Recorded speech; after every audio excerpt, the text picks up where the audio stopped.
After a stellar pilot, Star Wars The Bad Batch continues the momentum into its second episode with the unexpected appearance of an interesting character and a furthering of the father-daughter bond between Hunter and Omega. Episode 2, titled Cut and Run, sees Clone Force 99 continue their evasion of the newly formed Galactic Empire by reuniting with an old friend. And as a heads up, we will be touching on some light spoilers for Episode 2 in this review. In the second episode, The Bad Batch largely leans into a number of motifs and themes explored in other Star Wars projects, while adding its own really interesting, unique layers. Cut and Run largely plays like Chapter 4, Sanctuary of the Mandalorian. Our central characters flee from Imperial forces to what appears to be a safe haven, where they rely on locals for safety. We're treated to a number of callbacks from Cut's original appearance in the Clone Wars, and we'll get to him in a second. Omega's amazement at the greenery on this planet was reminiscent of Rey's childlike wonder after taking in the beauty on Takodana. And perhaps most touching of all, the Hunter-Omega bond mirrors that of the Mandalorian and the child in presenting a reluctant father figure taking care of a gifted, mysterious youngster. It's this bond that appears to be the emotional backbone of the Bad Batch moving forward.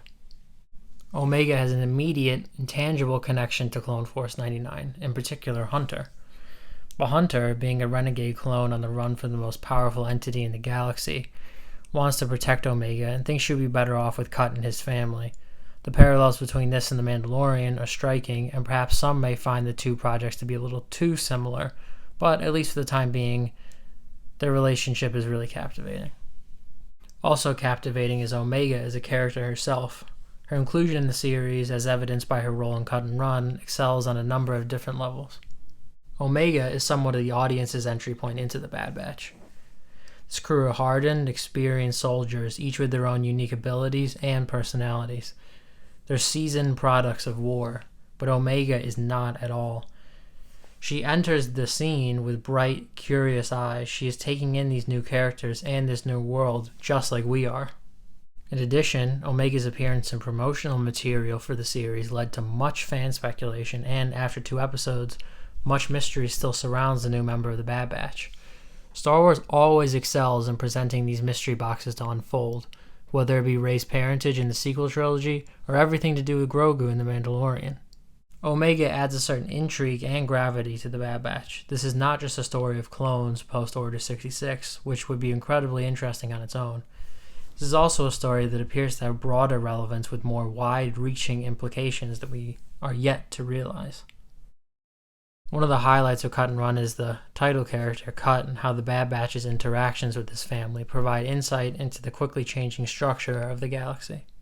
Skywalker Saga films present really broad-based pictures of the most important events in the galaxy's history, but it's projects like the Bad Batch that really deepen the mythology and make the universe feel truly lived in. We don't just see Order 66 happen in Revenge of the Sith and left to speculate what effect it's had in the galaxy. Instead, we follow along with Cut and the Bad Batch and are experiencing what it's like to live amidst the beginning days of the Empire. So for this episode of the Bad Batch, we give it a 9 out of 10. Cut and Run continues the impressive start to Star Wars The Bad Batch with an interesting detour that draws upon various elements through Star Wars lore.